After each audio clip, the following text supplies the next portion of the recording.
어제 하루 코로나19 신규 확진자 440명 발생했습니다. 사흘 만에 다시 400명대로 올라선 거죠. 방역 당국은 이번 주가 코로나19의 재확산을 가를 중대 기로가 될 걸로 보고 환자 발생 추이를 주시하고 있습니다. 네, 한편 국내 1호 코로나19 백신이 될 아스트라제네카 백신이 안동 공장에서 첫 출하될 예정인데요. 관련 내용들 이형민 세브란스병원 진단검사의학과 교수와 함께 짚어보도록 하겠습니다. 어서 오십시오. 네, 안녕하세요. 안녕하십니까. 최근에 300명대 있었는데 그게 주말 검사 건수 영향도 있었고 이제 검사 건수가 다시 돌아오면서 400명대로 됐어요. 그러니까 400명은 계속 왔다 갔다 하는 지금 추세인 것 같아요. 어떤 상황이에요? 예, 맞습니다. 어제 같은 경우에 이제 440명이 확진됐고요. 그중에서 국내 발생은 이제 417명이었습니다. 네. 수도권이 292명으로 전체 확진자 70% 정도를 차지를 했고요. 예. 그다음에 요 전반적인 상황을 보시면은 어저께 이제 417명이라는 거는 2월 16일에 590명에 비해서 많이 감소한 추세이지만 네. 2월 2일에 433명, 그러니까 동일 요일끼리 비교해서입니다. 그다음에 2월 9일에 414명에 비교해서는 별로 그렇게 감소하지 않은 추세입니다. 그래서 예. 지금 현재 국내 코로나19 상황은 이제 그 설 연휴를 이제 기점으로 해서 약간 있었던 이제 소규모의 집단 감염이 다시 조금 줄었지만 2월 초와 비교해서는 전혀 줄지 않은 한마디로 보합세 정도라고 보시면 될 것 같습니다. 예, 현재 정부가 이르면 금요일에 새로운 거리두기 조정안을 발표를 하겠다라고 말한 상황인데 어느 정도 수준에서 이루어져야 한다고 보시는지요? 일단 제일 고민스러운 점은 지금의 사회적 거리두기를 완화할 수 있을지에 대한 여부, 아니면 오히려 더 강화할지에 대한 여부일 것 같은데요. 예. 왜냐하면 지금 현재도 발생하고 있는 코로나19 확진자 숫자가 매일 한 400에서 500명 정도를 왔다 갔다 하고 있거든요. 이 정도의 인원, 그 확진자 숫자에서는 저희가 조금만 거리두기를 완화해서 재생산 지수가 올라가도 금세 800명, 1000명으로 올라갈 수가 있습니다. 저희가 100명일 때부터 시작하는 거하고 400~500명에서 시작하는 거는 분명히 1000명까지 도달하는 시간이 훨씬 짧게 걸리거든요. 예. 그래서 여기에 대한 주의가 굉장히 지금 필요한 상황이고, 그러면서 이제 백신 접종, 예방 접종이 이제 시작되지 않습니까? 예. 그럼 이제 예방 접종 시작과 시행과 관련되어 있는 여러 가지 또 그 주의력의 완화, 약화 같은 것들도 저희가 좀 고민을 해야 되거든요. 이스라엘 같은 경우에 12월 20일부터 예방접종이 시행이 됐는데 그 이후로 코로나19의 대규모 유행을 맞았습니다. 이스라엘이 인구 900만 명 중에서 하루에 10,000명 이상의 환자가 발생을 했거든요. 그건 우리나라로 치면은 5만 명 이상의 환자가 매일 발생하는 것과 마찬가지인 상황이기 때문에 이런 예방접종과 관련돼서 이러한 예방접종의 효과가 나타나기 위해서는 충분한 시간이 필요한데 그 전에 사회적인 분위기가 너무 이렇게 그 개인 방역에 대한 것들을 완화하는 분위기로 흐르게 되면은 분명히 코로나19의 그 확산을 불러일으키게 될 것이고, 그러면 예방 접종에도 또 문제가 생길 가능성이 높습니다. 예. 그래서 이런 여러 가지 것들을 아마 고려해야 될 것 같습니다. 지금 저희가 화면으로도 이제 접종을 하게 될 백신의 출하를 준비하고 있는 그 직전의 화면 모습을 보여드리고 있습니다. 10시 반에 이제 출하가 될 텐데요. 지금 이제 교수께서 말씀해 주신 것도 접종 전에 긴장감을 유지를 좀 잘해야 된다 이런 말씀이신 것 같습니다.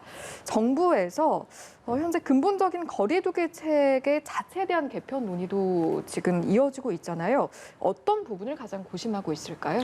일단 제일 고심하고 있는 부분은 자율방역이라고 부르는 부분들일 것 같습니다. 그래서 조금 전에 이제 수준에 대한 것들을 말씀을 드렸지만 그 다음에 또 중요한 거는 지속 가능성. 이거든요.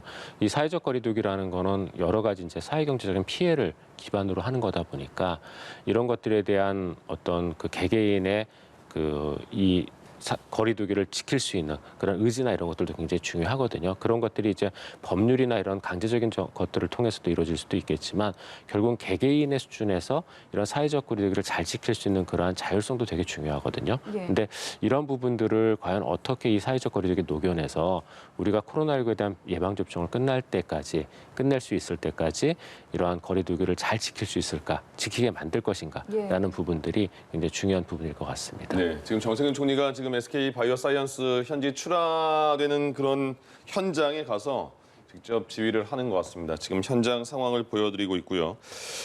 최근 2주간 보니까요, 사업장에서 집단 감염이 많이 나왔어요. 근데 보니까 2주 동안 사업장에서 14건이 나왔고 500명이 넘게 확진됐다. 근데 외국인이 70%가 넘는다 이렇게 나왔으니까 그러니까 외국인의 방점보다는 외국인 중에서도 불법 체류자가 있을 수가 있고 그러면 그분들의 그 동선은 파악하기 어렵잖아요. 그래서 임시 선별 진료소도 익명으로 하겠다 이렇게 그 대책을 세운 것 같은데 좀 불안한 요인은 있는 것 같아요. 예, 맞습니다. 이게 이 외국인들의 현재 상황을 고려한 어떻게 보면 일종의 정책인데요. 네. 분명히 그 외국인들 같은 경우 특히 불법 치료자 같은 경우에 당연히 나와서 진단 검사를 받으려고 하지 않을 겁니다. 예. 더더군다나 이 불법 치료자들 중에 많은 분들이 실제로 그 근무가 가능한 젊은 연령대이다 보니까 본인들은 아마 버텨도 괜찮을 거라고 생각을 할 가능성이 높거든요.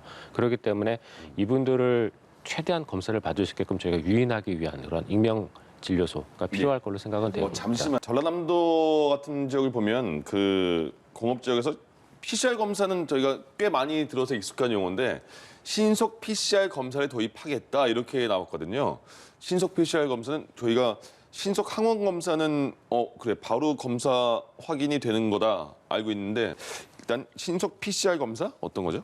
예, 이게 이제 전남하고 이제 여주시 쪽에서 지금 시행하겠다고 예정하거나 아니면은 지금 시행하고 있는 검사인데요. 이 신속 PCR이라는 거는 기존의 PCR은 한 2시간에서 3시간 정도 걸립니다. 근데 예. 그 시간을 1시간 정도로 단축시켜 놓은 방법인데 문제는 이게 이제 1시간 정도로 검사 시간을 단축시키면서 저희가 이 떨어지는 성능들이 일부 있거든요. 네. 그걸 보완하기 위한 방법들이 필요한데 예. 해외 같은 경우에는 그런 새로운 플랫폼의 개발을 통해서 보완을 했지만 국내는 그냥 단순하게 좀 시간을 단축시켜 놓은 거다 보니까 예. 정확도가 기존의 PCR에 비해서는 낮습니다. 예. 한 80% 정도일 걸로 저희가 지금 생각을 하고 있거든요.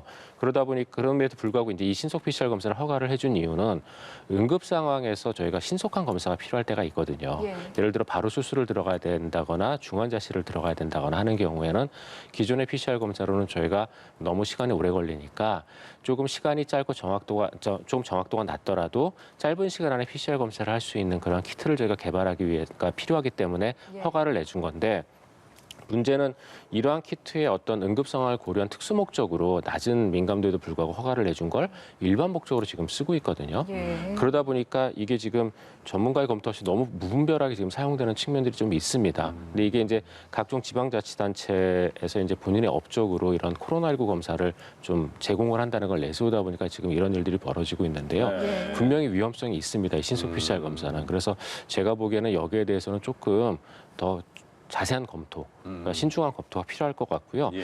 그다음에 또 한 가지 그 중요한 점은 이런 신속 PCR 검사도 결국 이제 비용들이 꽤 들거든요. 네. 근데 지금 이 코로나19 때문에 사회적 거리두기나 이런 것 때문에 이제 피해를 많이 보고 있는데 사실 저는 이렇게 부정확한 검사를 하는 것보다는 제가 진단검사가 전문이라서 더 그런 생각이 드는지 모르겠지만 예. 부정확한 검사를 이렇게 하기보다는 차라리 그런 비용들을 좀 경제적 지원이나 이런 걸로 좀 쓰는 게 저는 더 낫지 않을까라고 생각을 합니다. 이어서 순천향대 집단 감염 사례도 한번 짚어보도록 하겠습니다. 방역 당국에서 이곳에서의 감염 관리가 제대로 지켜지지 않았다 이렇게 밝혔는데 우리가 그동안 이야기를 했을 때는 병원에서는 좀 더 철저하게 사실 방역 지침을 지키고 있고 지켜진다라고 들었었거든요. 어떤 문제가 생겼던 겁니까? 일단 순천향대학병원은 그 중앙방역대책본부의 이제 역학조사 결과에 따르면은 환자가 일단 다층에 거쳐서 5에서 9층 사이에 발병을 했고 그다음에 굉장히 다양한 곳에서 환자가 발병한 걸로 봐서는 원내에서의 어떤 감염 관리에 문제가 있었던 게 아니냐라고 이제 얘기를 하고 있습니다. 그 중에 하나로 이제 마스크 착용에 대한 부분도 일부 있고요. 그 다음에 의심 증상이 있을 때 진단 검사를 빠르게 신속하게 시행하지 않은 것들도 이제 일부 있다고 얘기를 했는데요. 이러한 의료기관 안에서의 어떤 코로나19 확산은 굉장히 큰 피해를 불러일으키기 때문에 예. 대부분의 의료기관들이 굉장히 신경을 많이 써서 관리하고 있는 건 맞습니다. 그리고 그러다 보니까 국내에서의 어떤 의료기관에서의 코로나19 확산이 외국에 비해서는 많이 적거든요. 그런 것들은 분명히 좋은 그 데이터인데 예. 그럼에도 불구하고 이제 이번에 굉장히 큰 규모의 감염이 의료기관을 통해서 확산이 됐습니다. 예. 근데 의료기관 감염이 되게 어려운 점들이 좀 일부 있습니다. 그게 의료인 관리도 되게 힘들지만 환자나 보호자들 관리가 되게 쉽지가 않거든요. 특히 그거 한 번만 그 설명드릴까요? 화면이요. 지금 SK 바이오사이언스에서 아스트라제네카 백신이 출발을 한 것 같습니다. 한 모습을 저희가 생중계로 보내드리고 있습니다. 되게 그 중요한 날이잖아요. 사실 그 우리나라의 백신 처음 접종을 내일 모레 이제 시작이 되는데 SK 바이오사이언스 예. 지금 보시는 트럭이 이제 백신을 실은 트럭으로 보이는데 안동 SK 바이오사이언스 공장에서 이제 이천 물류센터로 출발하게 되는 과정입니다. 네. 보시면 트럭 앞에 경찰차가 있는 걸 보실 수가 있을 텐데 아무래도 이제 국민의 건강을 지켜줄 백신인 만큼 후송 과정도 좀 촘촘하고 철저하게 준비를 한 것으로 보입니다. 예. 이곳에서 이천 물류센터까지가 2시간 10분 정도가 걸린다고 하는데요. 지금 보시는 게 호송 차량 앞에 있는 경찰 사이카 2대 모습, 경찰 순찰차의 모습, 호송 차량 뒤에 있는 것들도 지금 보이실 텐데 군사 경찰 차량, 기동대 차량 그리고 맨 뒤에는 경찰 순찰차가 따라가는 모습을 지금 확인해 보실 수가 있을 근데 겁니다. 저 트럭 보니까요, 백신을 실은 트럭 같은데 무진동이라고 써 있어요. 그러니까 진동이 없다는 뜻이겠는데 그 진동에 대한 그 진동도 굉장히 백신 자체가 민감한가 보죠? 아니요, 진동보다는 온도에 민감하고요. 아, 근데, 예. 근데 아마 앰플이나 이런 지금 제가 저 포장 상태가 어떻게 되는지 확인은 못 하겠는데 네네. 예. 만약에 액체 앰플이나 이런 걸로 그러니까 유리 앰플이나 이런 형태로 되어 있다면은 예. 충격에 의해서 깨지거나 이런 것들을 아. 손상하기 위해서일 걸로 생각이 됩니다. 그러면 속도는 조금 빠르게 못 내겠네요. 계속 천천히 이렇게 운반을 해야겠네요. 근데 저런 트럭이 저희가 이제 의료 장비 같은 거 옮길 때 많이 쓰거든요. 예. 의료 장비 같은 게 진동이 굉장히 취약한 것들이 많기 때문에 쓰는데 어느 정도 속도는 낼 수 있지만 너무 고속은 어려운 걸로 생각이 됩니다. 예.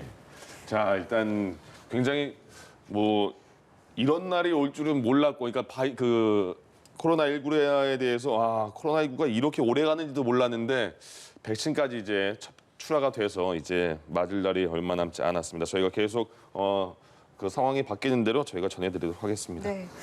이어서 용인시청 직장운동부 합숙소 사례도 한번 이야기를 나눠보고 싶은데 일단 이번 사례는 확진된 선수가 헬스장에서 수업을 하면서 또 다른 지역으로까지 확산이 된 것으로 보이거든요.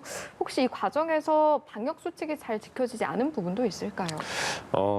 일단은 이 운동이라는 것 자체가 굉장히 좁은 공간 안에서 과호흡을 유발하기 때문에 네. 특히 이제 이런 유도나 이런 여러 가지 운동 같은 경우에 또 밀접 접촉 등과 신체적 접촉도 많지 않습니까? 그러다 보니까 좀 더 손쉽게 전파가 일어나는 것으로 생각이 되고요. 제일 중요한 거는 이런 운동 같은 경우에도 과호흡이 일어날 수 있는 유산소 운동이나 이런 몸을 서로 이렇게 부딪혀야 되는 운동 같은 경우에는 항상 이런 코로나19 전파의 위험성이 있다는 걸 저희가 고려를 해야 될 것 같습니다. 예. 알겠습니다. 지금 경북 안동에서 이천 물류센터로 지금 SK 바이오사이언스에서 아스트라제네카 백신을 실은 트럭이 이동하고 있는 모습을 보여드리고 있습니다. 자, 그리고 이제 26일부터 아스트라제네카 백신이 접종이 되고 그날 또 화이자가 들어오면서 그 다음 날 화이자가 접종이 시작이 되잖아요. 근데 아스트라제네카는 지금 그 이동하는 그 트럭도 뭐 2도에서 8도 이렇게 일상적인 그런 우리가 유지할 수 있는 그런 온도인데 아스트라제네카는 뭐 마이너스 70도, 영하 70도에서 이송해야 된다라는 말이 있었는데 최근엔 또 온도가 좀 더 높아도 괜찮다라는 얘기도 있어요. 어떤 거예요? 일단 화이자 백신에 대해서는 저희가 이제 두 가지 고려가 필요한데요. 네. 첫 번째는 통상적인 보관 온도는 아직까지는 이제 마이너스 85도에서 마이너스 75도가 맞습니다. 네. 근데 이제 얘를 일단 해동을 하게 되면은 해동을 한 뒤에는 저희가 이제 냉장 보관이 가능하고 그런 경우는 5일 정도까지 보관이 가능하거든요. 예, 그러니까 그래서 해동하면 5일 안에 맞아야 된다. 예, 맞습니다. 예, 예. 그렇게 해서 보관이 가능하기 운송이 가능하기 때문에 네. 그 네. 기간 안에 접종을 하면 되는데 미국 같은 경우에는 워낙 나라가 크니까 5일 안에 접종하기 어려운 경우들도 꽤 있거든요. 네. 그래서 문제가 되지만 우리나라 같은 경우에는 5일 안에 대부분의 그 지역에 접종이 가능하기 때문에 아마 해동하고 나서의 그 보관이나 이런 부분들이 조금 완화될 수 있는 측면들이 있어서 그런 얘기들이 나오는 것 같습니다. 다만 한 가지는 예. 미국에서 최근에 화이자가 미국 FDA 하나의 서류를 접수시켰는데 이 백신을 만들고 나서 여러 추가 연구를 하다 보니까 화이자의 백신도 모더나의 백신처럼 영하 15도에서 25도 사이에 보관이 가능하다라는 데이터를 얻었거든요. 그래서 이 보관 조건을 좀 더 완화하는 그러한 그 신청을 미국 FDA에 한 것으로 알고 있습니다. 그래서 예. 이게 만약에 승인이 된다면 그러면 국내에서의 그 화이자 백신의 보관도 아마 영하 15도에서 영하 25도 사이로 변경될 가능성이 있습니다. 예. 이야기가 나온 김에 백신에 대한 이야기를 좀 이어가 보면 네. 스코틀랜드에서 아스트라제네카 그리고 화이자 두 가지 백신 접종에 대해서 이제 어떤 조사를 해봤더니 좀 의미 있는 결과가 나온 것 같아요. 두 가지 백신 모두 65세 이상 고령층에서 상당한 효과를 보였다고 하거든요. 이 부분도 한번 짚어주시죠. 예, 맞습니다. 이제 스코틀랜드에서의 대규모 접종 데이터가 이제 나온 건데 실제 그 임상 현장에서의 데이터라고 보시면 되겠습니다. 근데 이 데이터를 보시면은 스코틀랜드 같은 경우는 특이하게도 고령층에 특히 80세 이상의 고령층에 아스트라제네카 백신을 더 많이 접종을 했습니다. 한 예. 4분의 3 정도가 아스트라제네카 백신을 접종을 받았고 네. 4분의 1 정도만 화이자 백신을 접종을 받았거든요. 이거는 그간의 어떤 그 아스트라제네카 백신이 고령층에 효과가 없을 수도 있다라는 그러한 기존의 의견들하고 좀 배치되는 그런 접종을 한 건데요. 근데 이렇게 아마 결정한 이유가 제가 보기에는 이 아스트라제네카의 백신이 고령층에 효과가 있다는 건 임상 이상에서의 결과를 통해서 어느 정도 알고 있었기 때문이 아닐까 싶습니다. 임상 이상에서 이제 비교적 몇백 명 정도의 인원에게 접종을 한 거긴 하지만 분명히 접종을 받은 모든 고령층이 항체를 생성한 건 맞거든요. 그래서 그런 데이터를 기반으로 해서 이렇게 접종을 했을 것 같고, 그리고 실제로도 저희가 그동안 고령층에 대한 효과를 입증할 만한 통계적인 어떤 자료 근거가 없었기 때문에 고령층에 대한 약간의 우려를 했던 건 사실이지만 예. 실제로 스코틀랜드에서는 고령층 65세 이상에서도 최대 80% 이상의 효과를 보여주어서 화이자의 어떤 효과하고 크게 다르지 않은 효과를 보여주었거든요. 그래서 이런 데이터를 근거로 했을 때 안정성은 이미 저희가 어느 정도 확보를 했었고 고령층에서의 효과가 문제가 됐었는데 스코틀랜드의 이 대규모 데이터를 봤을 때 고령층도 효과가 있을 걸로 생각이 됩니다. 근데 다만 이제 한 가지 걱정되는 거는 변이형들에 대한 부분들이 될 건데요. 변이형에 대해서는 아스트라제네카 백신이 전파를 차단하는 효과는 조금 낮습니다. 다만 아스트라제네카사의 그 주장에 의하면 전파를 차단하는 효과는 분명히 낮지만 중증으로 가는 건 막는 효과는 여전히 남아있다라는 얘기를 한 적이 있었기 때문에 이 부분에 대해서는 조금 더 저희가 특히 남아공 변이형에 대해서 그런 것들이 있기 때문에 조금 더 지켜봐야 될 것 같습니다. 예, 지금 화면을 저희가 다시 한번 소개해드리겠습니다. 지금 무슨 화면이냐면요. 오늘 아스트라제네카 백신이 안동 SK 바이오사이언스에서 출하가 됐습니다. 그래서 지금 이천 물류센터로 이동하는 과정을 저희가 생중계로 설명해드리고 있고, 그리고 내일 모레부터 이제 접종이 아스트라제네카가 시작이 됩니다. 그래서 이천 물류센터까지 되게 천천히 이동하는 모습을 보여드리고 있습니다. 한 2시간 10분 정도 걸린다고 하네요. 지금 10시 한 15분 정도에 출발을 했으니까요. 12시 반쯤에 이천 물류센터에 도착을 할 것 같고요. 지금 이 이동 중에도 온도가 잘 유지되는지 이런 거는요, 관제센터가 있대요. 판교 통합 관제센터에서 실시간으로 온도가 잘 유지되고 있는지 다 파악해서 저희가 그 모의 실험도 했잖아요. 모의 그 연습도 했으니까 충분히 그런 안전한 상황에서 이송되고 있는 모습을 보고 계십니다. 예. 하루에 15만 명분씩 닷새 동안 무진동 트럭을 이용해서 냉장 상태로 이천의 대형 물류센터로 옮기게 되는 건데요. 그래서 이제 지금 이동하는 트럭 안에도 15만 명 분의 백신이 있는 거겠죠. 그래서 다시 소분과 포장을 거쳐서 또 내일부터는 전국 요양시설 또는 인근 보건소나 병원으로 보내질 것으로 보입니다. 네, 지금 보시는 화면 백신을 이송하는 과정 보시고 있고요. SK 바이오사이언스에서 출발을 해서 지금 이천 물류센터로 이동하는 모습을 함께 보고 계십니다. 네, 저기 앞에 높은 트럭 보이시죠? 그 밑에 빨갛게 무진동이라고 써 있는 거거든요. 그러니까 진동 없이 천천히 이동하는 것 같은데 아까 교수님께 여쭤봤더니 온도는 되게 중요한데 또 이게 앰플 유리병 같은 거니까 그래서 그 천천히 깨질 염려 때문에 더 그런가 보죠? 예, 그런 걸로 생각이 되고요. 일단 제일 중요한 건 온도입니다. 네. 온도가 제일 중요해서 조금 전에도 이제 말씀 주셨지만 저런 차량 같은 경우에는 내부에 온도계가 장착이 되어 있고 메인 센터에서 그 온도를 실시간으로 계속 전송을 받는 시스템들이 구축이 되어 있거든요. 그래서 그렇게 해서 온도는 계속적으로 저희가 확인을 하고 있고, 그다음에 이제 진동 같은 경우는 아마 제품 포장 형태 때문에 그런 걸로 생각이 되는데요. 유리 앰플이나 이런 것들에 대한 충격을 최소화하기 위해서로 생각이 됩니다. 그러니까 온도 같은 게 그 백신 같은 게 온도에 굉장히 민감한가 봐요. 온도가 달라지면 효과가 완전 없어지는 겁니까? 아니면 변질이 돼서 그런 겁니까? 두 가지 다인데요. 그게 이제 그런 백신도 온도에 따라서 민감도가 조금씩 다 다르거든요. 네. 그래서 저희가 독감 백신 같은 경우는 약간의 상온 노출은 사실은 상관이 없습니다. 상관이 없는데 이제 이 아스트라제네카의 백신이 어느 정도 온도에 민감한지는 저희가 이제 추가적인 그 보관 데이터들이나 이런 평가한 것들이 있을 거거든요. 그걸 봐야지 알 수 있을 것 같은데 일단은 이 백신에 대해서는 안정성이 제일 중요하기 때문에 신뢰를 얻어야 되고, 그러다 보니까 이런 운송 과정 중에 등에도 굉장히 저희가 신경을 많이 쓴다라고 보시면 될 것 같습니다. 예, 지금 저희가 계속 화면을 보여드리는 이유가 되게 중요한 날이지 않습니까? 1년 동안 1년 넘게 많은 분들이 코로나 때문에 힘들어했고 그런데 이제 백신을 우리나라에서도 내일 모레부터 처음 접종을 하고 그 백신이 아스트라제네카고 그 백신이 지금 이송되는 모습을 보여드리고 있습니다. 근데 아스트라제네카 앞서 언급하셨던 것처럼 요새 이거 백신의 안전성은 문제 없다고 많은 분들이 정부에서도 말하고 방역당국에서 말을 했는데 그 안전성 때문에 뭐 누가 먼저 맞느니 안 맞느니 이게 뭐 정치권의 논쟁까지 불거지고 있어요. 다시 한번 아스트라제네카의 백신에 대한 안전성에 대해서 한번 말씀해 주시죠, 확실하게. 저는 그 아스트라제네카 백신의 안전성은 이미 임상시험에서도 전부 다 확인이 된 상황이고 네. 그다음에 영국에서의 어떤 대규모 접종을 통해서 저는 확인이 됐다고 생각을 합니다. 예. 그리고 또 아스트라제네카 백신이 쓰고 있는 그 벡터 방식 같은 경우는 이미 예전에 백신을 한번 개발해봤던 그런 방법이거든요. 그러다 보니까 이 방법은 분명히 어느 정도는 안전성이 확보된 방법이기도 하고요. 그래서 이런 여러 가지 것들을 고려했을 때 아스트라제네카 백신의 안정성에 대해서는 이론의 여지는 없다고 생각을 하기 때문에 네. 지금 이제 정치권에서 일부 얘기하고 있는 누가 먼저 맞느냐라는 그러한 논의는 사실은 논란은 저는 필요 없다고 생각을 합니다. 예, 알겠습니다. 알겠습니다. 아스트라제네카 백신의 운송 현장 화면 저희가 계속해서 보내드리고 있는데요. 네. 아무래도 이제 화면을 보시면서 그럼 나는 언제 맞게 되는 건가 이런 생각하시는 분들도 있을 것 같습니다. 지금 이쯤에서 저희가 앞으로 백신 접종이 이제 분기별로 좀 어떻게 진행되는지 일단 당장 오늘 출하되는 건 어디에 좀 접종이 되는 건지 이 부분도 좀 정리해서 전해주시면 좋을 것 같습니다. 예, 지금 백신 접종 같은 경우에는 그 각 직업군하고 연령군에 따라서 달리 접종이 되는데요.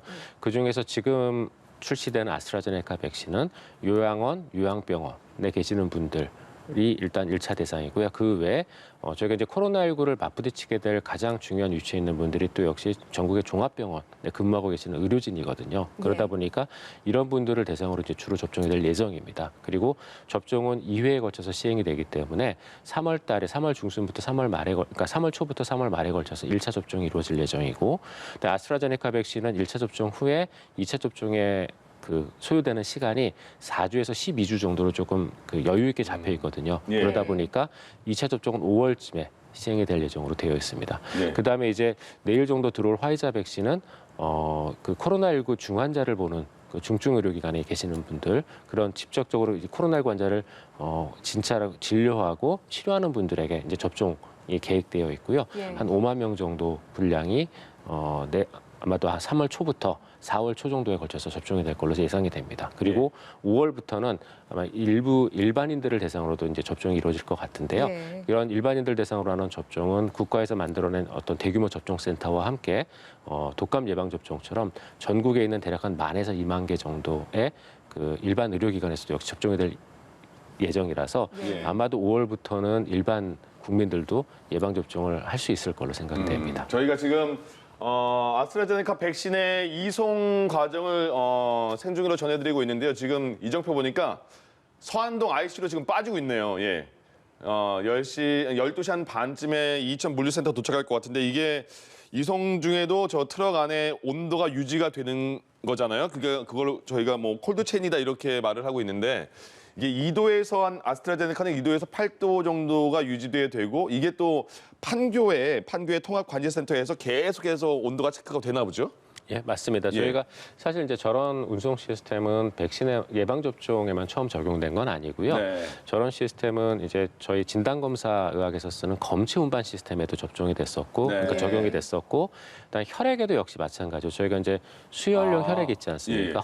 이런 혈액 같은 경우에도 온도가 되게 중요합니다. 변질되지 않기 위해서. 그래서 예. 그러다 보니까 저런 수혈용 혈액을 운반하는 데 역시 비슷한 시스템을 쓰고 있습니다. 예. 그래서 이런 온도에 민감한 여러 가지 검체나 혈액, 약물들을 나를 때는 저런 시스템을 이용을 하고 예. 그 과정 중에서 저희가 상온이나 잘못된 온도에 노출되는 걸 막기 위해서 지속적인 모니터링이 가능하도록 저런 시스템을 운영을 하고 있거든요. 그러면 지금 2도에서 8도가 유지되는 게 그 판교의 통합관제센터에서 모니터링이 되는 거잖아요. 근데 만약에 온도가 유지가 안 됐다.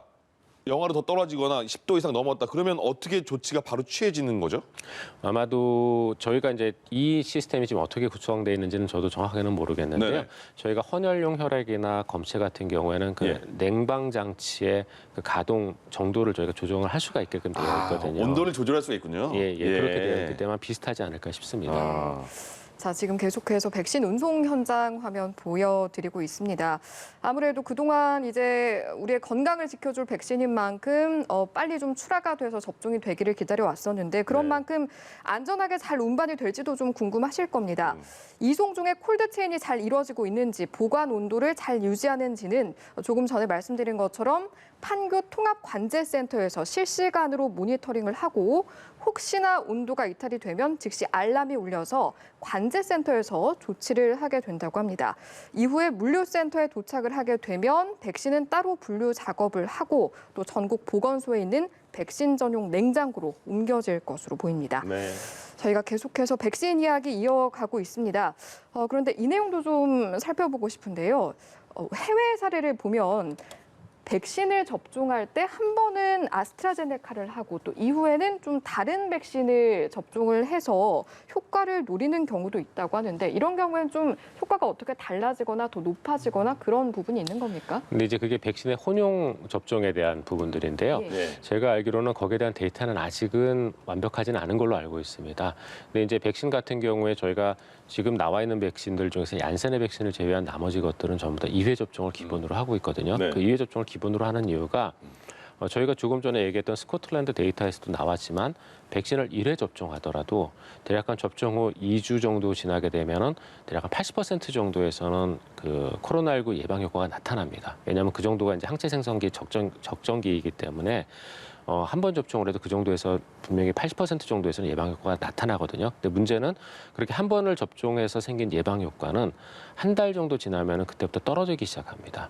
그래서 이러한 예방 효과를 좀 더 강하고 길게 유지하기 위해서 2차 접종을 하는 거거든요. 네. 그렇기 때문에 백신 예방 접종은 제가 생각하기에 명확하게 2회를 접종해야 될 거로 생각이 되고 예.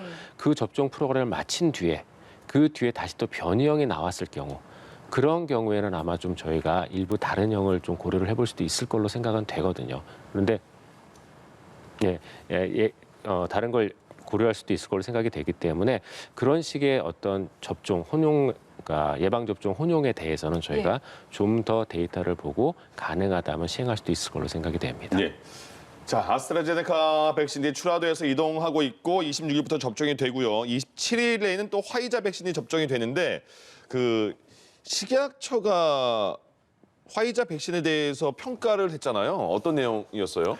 식약처에서 평가한 거는 이제 화이자 백신의 국내 승인을 그러니까 사용을 위한 임상 시험에 대한 그 검증이 되겠고요. 네. 대략 한 44,000명 정도에 대해서 시행했던 임상 시험 데이터입니다. 그래서 이 임상 시험 데이터를 보시면은 일단 화이자 백신의 효능은 한 94% 정도로 굉장히 높게 나타났습니다. 네. 그다음에 고령층에서도 효과가 있는 걸로 나왔고, 근데 한 가지 주목할 만한 점은 지금 현재 예방 접종은 코로나19 예방 접종은 이제 18세를 기준으로 해서 그 아래 이하 연령군에는 시행하지 않는 걸로 되어 있거든요. 네. 그런데 16세에서 18세 연령군에도 예방 접종을 할 수 있을 걸로 보인다라는 그런 해석을 내놨거든요. 예. 그렇게 해석한 이유가 일단 이번에 화이자의 백신에 대한 그 기본적인 임상 시험의 기본적인 설계는 16세에서 18세도 볼 수 있도록 충분히 설계가 되어 있고 네. 그다음에 거기에 포함되어 있던 해당 연령군에서도 면역력이 성인과 다르지 않음을 확인을 했고 그다음에 해외 같은 경우에도 이러한 데이터를 근거로 해서 미국이나 일본이나 유럽 등에서도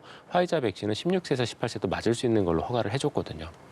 그래서 이번에 이제 식약처에서 발표한 데이터에서 가장 중요한 점은 기존의 어떤 화이자 백신의 성능에 대한 검증과 확인도 있겠지만 예방접종 프로그램에서 누락되어 있던 16세에서 18세에 대한 예방접종이 가능하다는 그러한 그 근거를 내놨다는 점에서 예. 의미가 있을 것 같습니다. 알겠습니다.